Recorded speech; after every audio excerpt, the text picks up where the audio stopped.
Informasi lainnya, seorang pelaku pengedar uang palsu berhasil ditangkap oleh warga saat mencoba mengedarkan uang palsu di pasar Desa Sangsit, Kecamatan Sawan Buleleng beberapa saat yang lalu. Dari tangan pelaku diamankan ratusan lembar uang palsu pecahan Rp100.000. Kamis siang, warga Desa Sangsit Buleleng dihebohkan dengan tertangkapnya seorang pelaku pengedar uang palsu di pasar desa. Pelaku yang bernama Budi Sapto Marnowo asal Banyumas, Jawa Tengah ini diamankan oleh pedagang lantaran ketahuan membelanjakan uang palsu di sejumlah pedagang. Karena jengkel sering tertipu uang palsu, pelaku sempat nyaris akan dihakimi warga. Beruntung polisi langsung datang mengamankan pelaku ke Polres Buleleng untuk dimintai keterangan. Dari hasil pemeriksaan polisi, pelaku Budi Sapto Marnowo datang dari Jawa pada Rabu pagi.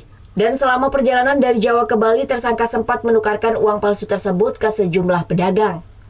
Namun sampai di pasar Sangsit, aksi Sapto ketahuan oleh warga lantaran uang yang ditukarkan nomor serinya sama. Bagian dari sindikat peredaran uang palsu yang selama ini beredar di Bali. Dari tangan tersangka kita amankan 93 lembar.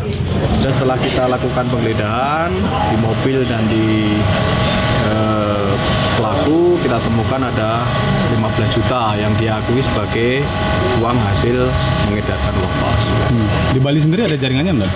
Kita telusuri, dia masih agak susah, kurang kooperatif di tersangka ini. Ketika kita ketemukan keterangan bahwa dia bersama seorang perempuan juga dari Jawa, baru dia menyampaikan bahwa dia ke Bali bersama dengan seseorang perempuan yang sampai saat ini masih DPO.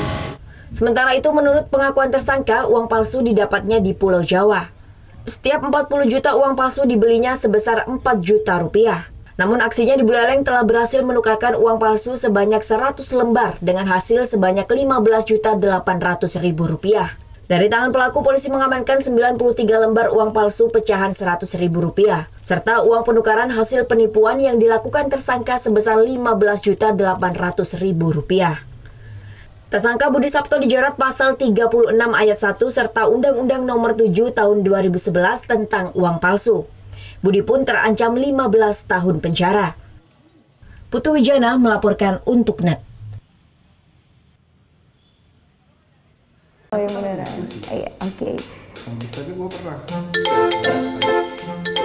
Nah, udah kan nonton beritanya? Jangan lupa di-subscribe, di-like, dan juga di-komen ya akun YouTube dari Net Bali. Terima kasih udah subscribe. Yang belum, jangan sampai lupa. Di sebelah sini nih.